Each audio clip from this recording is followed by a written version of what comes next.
Hey, Nathan here, helping you become a better jungler. I have a pro player review for you. This is over on the European Challenger server.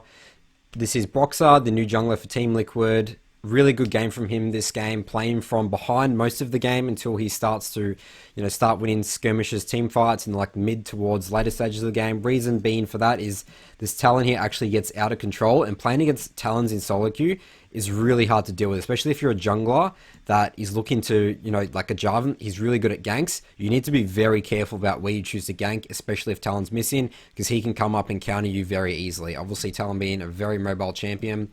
So yeah, so Broxah just picks his fights really smart this game. They don't actually break mid, or they only have one tower up until like 20 minutes, so they don't even break that mid tower to help them break open the map. So very much playing off a lot of the enemy mistakes that he makes this game, but he plays off them really well. So yes, he's been reactive this game, but he's been proactive in the sense of capitalizing off the enemy's mistakes. So let's jump into this game here. Let's see how Broxah ends up carrying this on Jarvan. So let's start with his runes.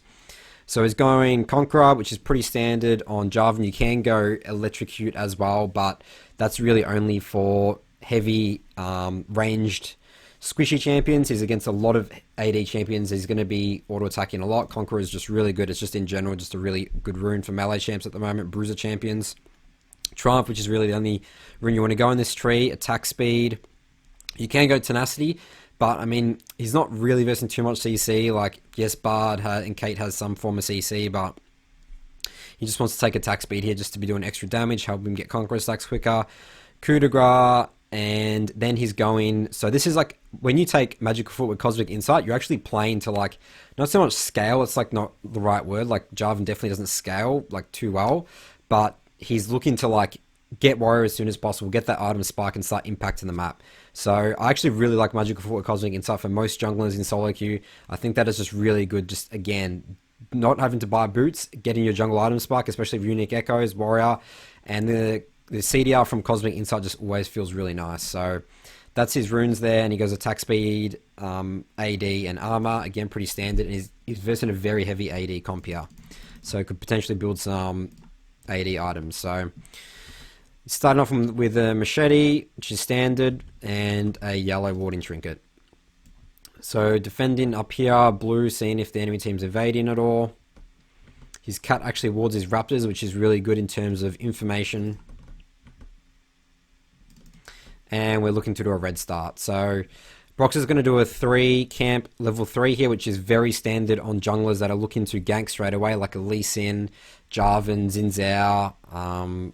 It's really, really good, this path with the new preseason, because before you actually didn't get level 3 off doing 3 camps. So that's sort of new addition to this preseason and season 10. So clear this and potentially look for a top gank here. So Lee Sin hasn't showed on Raptors. You really don't want to be doing Raptors at all, to be honest, as a machete user. So it makes sense that he's not done that, and now he knows that Lee Sin is bot side. So Brox is like, alright, Lee Sin's definitely bot side. I'm going to go for this gank. I know that it's safe to go here. Alright, so this is actually pretty lucky by Broxah here. The Aatrox like wards a little bit too early. Too late, sorry. So Broxah's actually gone here. So in Aatrox's mind, right now, like, he thinks he's pretty safe. Like, he thinks, oh, like, Jarvan's just not ganked him. So this could be a potential really good gank for Broxah.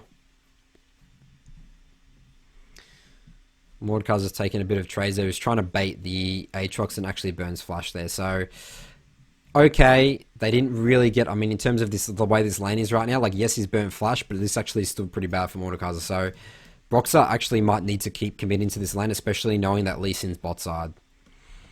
So he's using this opportunity. Like, right now, this is very ungankable. Aatrox, like, look at the wave right now, and Aatrox is playing safe. He knows that he needs to play safe because Lee Sin's bot side. Alright, so there's a bit of fight happening there. Talon kills the cat. So yeah, this is when Talon starts to get out of control. He gets the early kill on cat, and he is double her CS. So he's actually going in for a gank here, but this is where just Talon's so OP. He doesn't decide to flash after him. I think that's really smart. He's gone. Lee Sin's here. We don't want to risk any, like, deaths here. Alright, so at this stage, Brox's mindset is literally, this is what we call trading sides of the map. He's literally giving his whole bot side right now, like, Lee Sin's going to take his Raptors, his Krugs. He's going to have that noted now, especially when he bases and resets. So he takes the top Rift Scuttler here and wants to do the same thing on the other side of the map. And as you can see, Lee Sin's here wreaking havoc on bot lane. Does Leona actually kill him here? Yeah, they actually pick him up. Oh wow, he actually gets away. Alright, so not ideal at all, and yeah, this is why they're playing from behind most of this early game. So Cat's actually really far behind now. Alright, so Broxah takes his Raptor camp. He's looking to re-gank the flashless Aatrox. The wave right now is actually going to start pushing in, but this is a really good position for a potential gank.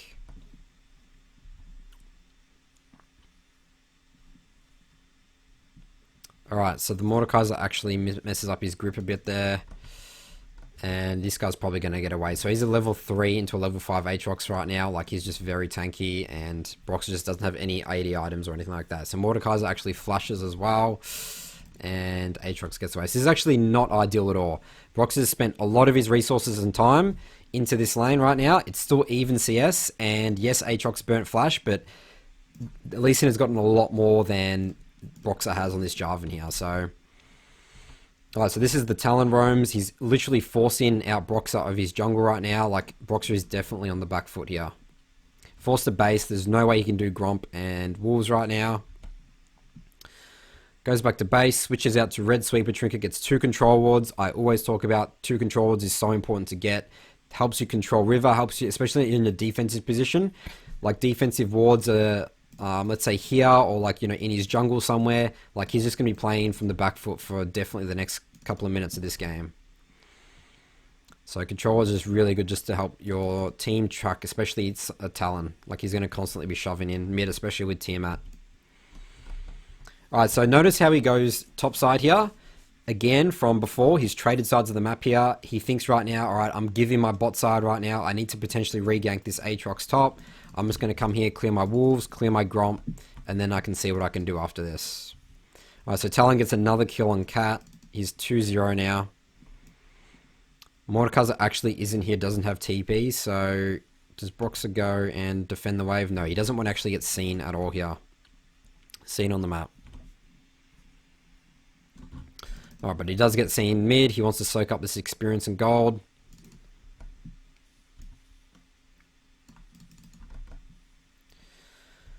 Alright, his Raptors are gone. So he's sweeping here because he sweeps as soon as he walks in here because he's scared. He doesn't know where Lee Sin is right now. He does show here, but he's just making sure that the enemy team doesn't have vision of him because that will really limit his options. So coming down bot here, he does see Lee Sin. His red buff's up. This is a very defensive. This is another defensive control ward position, which will really help for seeing the Talon roams.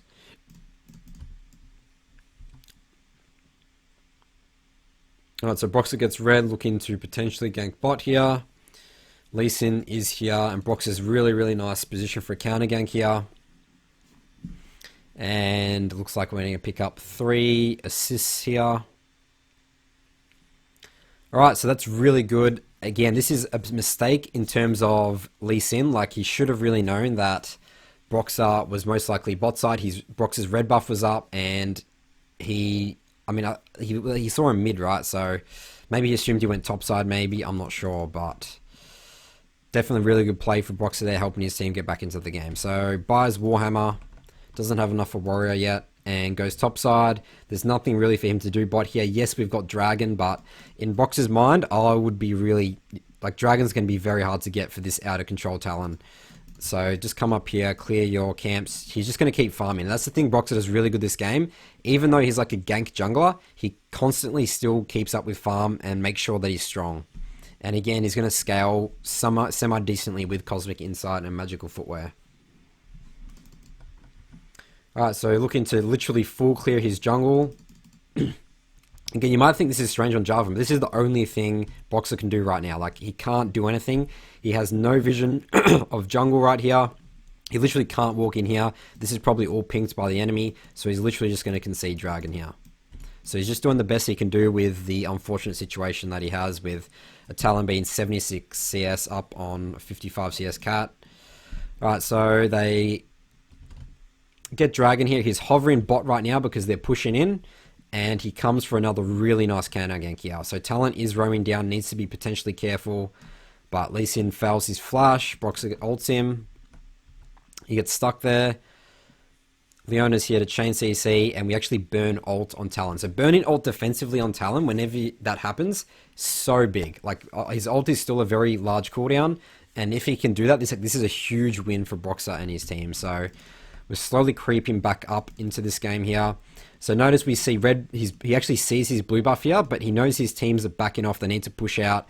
They want to base bot lane. Leona's low. He's not going to risk going for this. Bard can mess him up. Like, he cannot take that blue buff. So again, playing it safe, knows that he's in a pretty good position now. He can go back and buy his warrior, which is a really good item spike for him.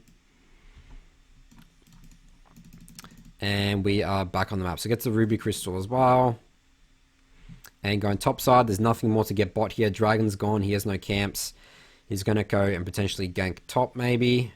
But Aatrox is actually pretty good 1v2 champion, so that might be a bit risky.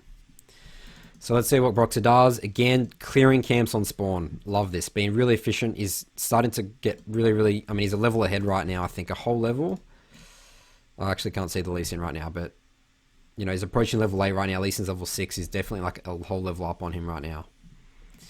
Alright, so look at this. Just full clearing. Full clearing. Goes to his Gromp. Full cleared twice now. Looking to potentially help his bot lane again. And I like him focusing bot here because... we have burnt all like bot lanes. Most like Caitlyn doesn't have flash now, so it's a potential regank. And there's a lot of CC in this lane. Like Jhin and Leona is a very good kill lane because Leona can ult, Jhin can W. She can like you can lock down people for literally like 10 seconds with Leona and Jhin. Alright, so he's coming here. There's not much for him to really do, but just checking to make sure the enemy team doesn't see him. He doesn't have his bot lane here, so he can't go on the Kate, especially when Bard's here. So Broxah's doing Rift Scuttler. Mordekaiser actually gets the shutdown on Talon there. So that's actually really good for Broxah's team. Alright, so Broxah's just sitting here. He's waiting for Lee Sin to potentially come walk down here because he knows that they're going to start pressuring... like their bot lane's going to start potentially walk, like they have priority right now. So Lee Sin's going to think it's very safe to walk in here. So I really like this by Broxah. Waiting for Lee Sin to show because there's actually no reason. If you're Lee Sin, it's like, why is Broxah here? It makes no sense. Like he doesn't have priority in any lanes. There's no objectives bot here. So he actually comes here to look to potentially assassinate this Lee Sin. And he is stronger than him because he has a level advantage and he has, you know, red smite. As soon as you get the... if you get the EQ off before, like you pretty much win every jungle matchup, which is, you know, easier said than done, but really good work from here. He's Leona and Kat roams up and they get the kill on Lee Sin and burn Bard's flash and still kill him. So really smart from Broxah there. That's a definition of a proactive play. Alright, we're going to very ham here now. Talon is missing, so we do need to be careful of that. Oh, did he actually dodge the Q there from Kate? That was nice. Really clean by Broxah. Yeah, he actually does, I think, dodge the Q there. So really well played by Broxah here. Alright, there's actually TPs and Talons here. They're probably most likely all dead here. Leona goes in to potentially die for the team, but they can't make it out in time. So, unfortunately, Broxah's pretty score of 205 is now slightly ruined, but not the... I mean, we do deny Kate like a bunch of CS and stuff there, and Jhin is still alive. Alright, so Broxah is now building... So he's building Jerome's Fist. Now he's looking to build Steric's Gauge. Refreshes his 2 control wards. And unfortunately, Cat dies mid. So Broxah goes, clears his red buff now. Raptor camp. So mid's actually going to fall soon, which is definitely not ideal. If you can protect mid tower, it's really important in terms of controlling the map, because they'll be able to constantly push this in. The minion wave will be able to walk all down here, and they're going to have to react to that, and that allows the enemy team to walk into river very easily, because they'll be able to see Broxah's team, you know, where they walk after mid. Alright, so really good play by Leona there. Gets the ult off. And we get another kill on Caitlyn. Alright, so they can actually get Dragon off this, which is really good. This is their first Dragon. Gold is even now. They do up in kills, but their team's kind of farming a bit better. Alright, and they get a pick on Bard. So literally, the enemy team's literally just gifting Broxah kills at this stage.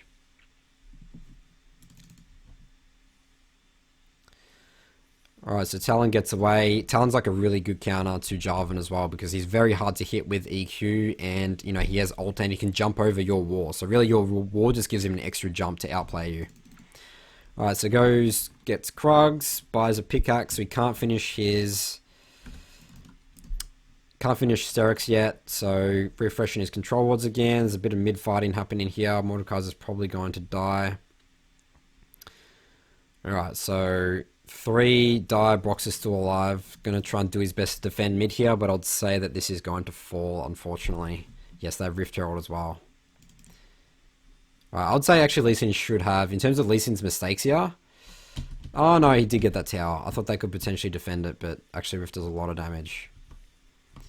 Alright, but they actually overstay, try and kill Broxah there. Another mistake by the enemy that they capitalize on. Great.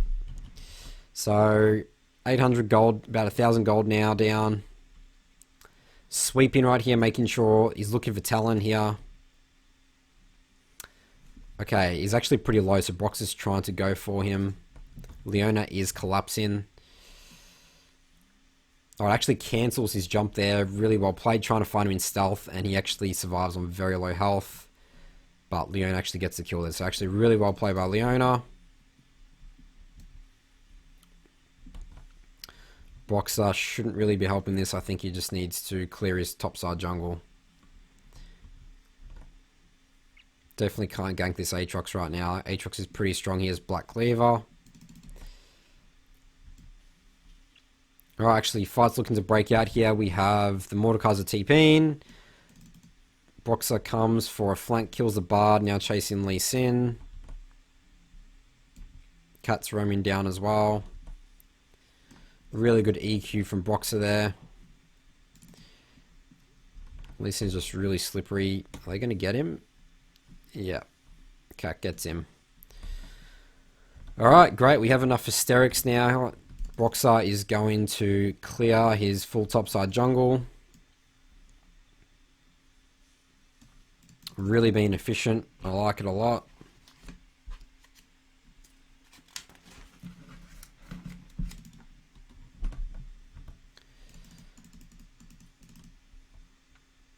Alright, goes to base, finishes his Sterix, gets Giant's Belt. I believe he'll be building Randuin's now. He does have Ninja Tarbs as well, so definitely going to be really tanky and still doing damage. So really like this build from Broxah here.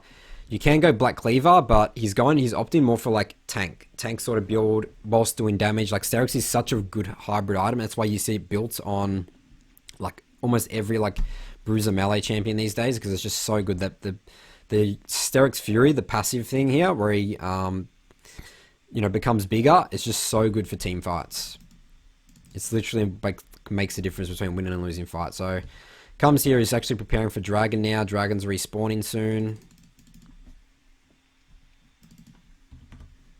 They don't really have control at the moment, and again, this is so hard to control because they have the enemy team's broken this mid tower, so they can constantly push in. They have their mid tower, which is literally I think on full health. Yeah, close to full health. Like they're going to be able to very comfortably have river control here. Alright, so Bard actually mispositions there. Jin's ulting, looking for a potential team fight. But the scariest thing about here is that they have literally no vision. So Brox is, like, notice how patient he is with EQ. He's not just going in randomly. He's just waiting for the right opportunity to EQ. Because at the end of the day, like, EQ is everything for Jarvan. It's so important the way you use that, that combo in these team fights.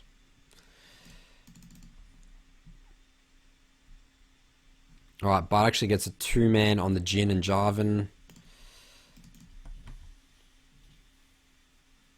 Here's a Sterix pop. Again, so strong.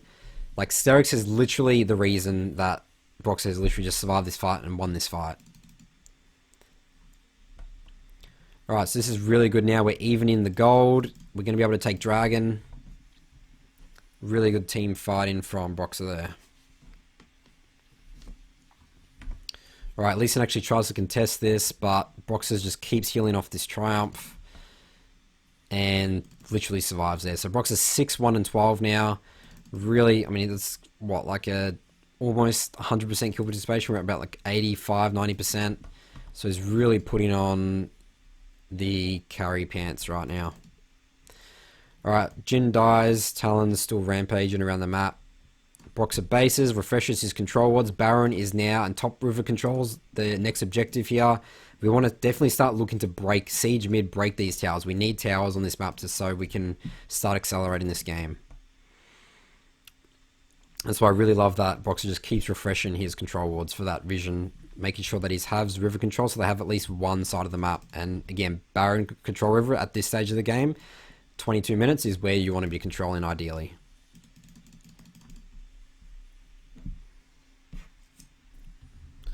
Alright, so Aatrox, enemy Aatrox keeps split pushing bot. Mordekaiser is doing okay, like he doesn't have the best items, but I guess he can build. He's actually building Bramble Vest here, so I think he's literally building a Thornmail, which is an interesting build, but very effective against a full AD comp. And again, Brox is building Randuins as well for that same reason. Alright, so looking to help the cut here. Lee Sin burns his stopwatch, flashes away. Potential danger here. We don't know where the enemy team is right now. Definitely needs to back out, I think. So yeah, Brox is just trying to back out here. Probably going to have to flash over this wall. But he lives, which is all good. We actually burn Lee Sin's stopwatch, which is a pretty major cooldown. Or, you know, an item to burn. Right, so we actually force Caitlyn out, which means that we can actually potentially siege and maybe break this tower. Cat is doing some pretty risky things. Broxah doesn't really get a good EQ there. But Caitlyn definitely needs to back there. Like, she's pretty low, as you can see here. Right, the thing about this is we don't actually have the best siege comp at all as well. So this might be tricky. But the team's backed off now. So Aatrox is here. Caitlyn's base. We should be able to get this tower pretty comfortably. But Lee Sin's actually trying to make some plays. They're actually trying to defend this. Kill Lee Sin. Mordekaiser ults the Talon, get the kill. Alright, so we've just killed Talon, pretty much their strongest member, which is really good. Now it's just this Aatrox we need to deal with. Actually, Caitlyn's back on the map, but she's killing Kate. We kill Aatrox. It's a bit of a messy skirmish there, but Brox's team comes out ahead, only trading 1 for 3.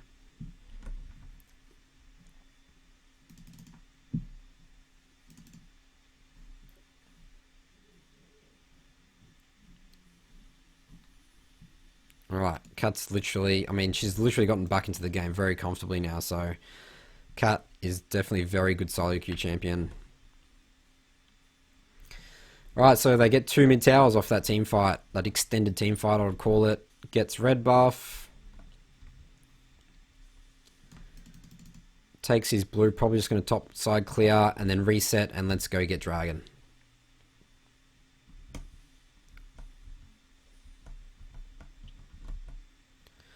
Alright, so bases here, finish off, so he Randuins, he's building Bramble Vest now, so he's looking to get Thornmail, which is really good. Actually, he sells that, and he actually wants Stopwatch more, and I think this is such a good buy. Stopwatch, like, is just such a good item just to buy, even if you're not gonna, I mean, ideally you're building GA, and I'd say Broxah would be building GA after this, but Stopwatch just is that item that can win team fights, especially at this stage of the game. If Broxah can jump in, disrupt the enemy team, use all his cooldowns, Stopwatch, enemy team wastes a bunch of time walking around trying to kill him, and then he has his cooldowns back up, another EQ. So basically it guarantees that Broxah can get at least 2 EQ combos off in one team fight.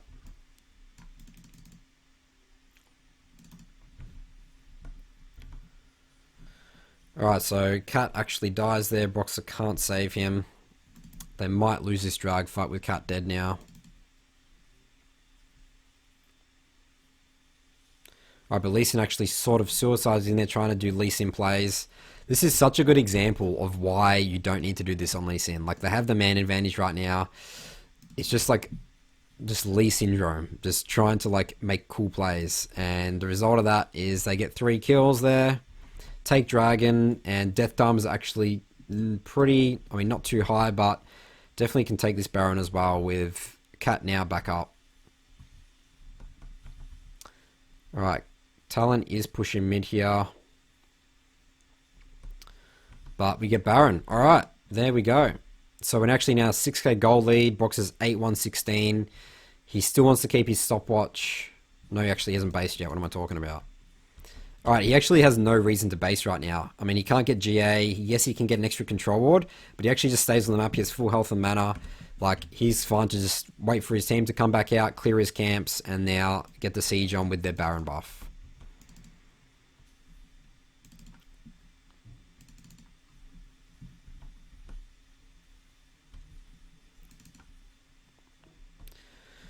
Alright, so Mordekaiser's gone to push up top. Jin's ulting here. Bard cancels his ult with his ult. Aatrox is trying to flank, but Cat's doing some good work for him. Alright, so yeah, so this is a bit awkward, I think. Like, this is just solo queue team fighting going on. Because, like, these guys really can't siege that well. Again, they have, like, 4 melee champs and, like, a Jin who, you know, he's really good range in terms of abilities, but, like, auto attacks and stuff, he's, like, not a Caitlyn that can, like, siege towers really well. So we're just, Broxah's just sitting back waiting for a good opportunity to EQ. They're just playing this pretty slow, waiting for Mordekaiser to push out top, which is actually pretty good. If Mordekaiser was here, they would not be able to do anything. It's good that Mordekaiser is going to force someone to at least come up here, which will potentially allow Broxah to engage on mid. Alright, so Broxah comes back here to Baron up his mid minion wave. Cat's just got all these traps here. This is just so annoying to verse.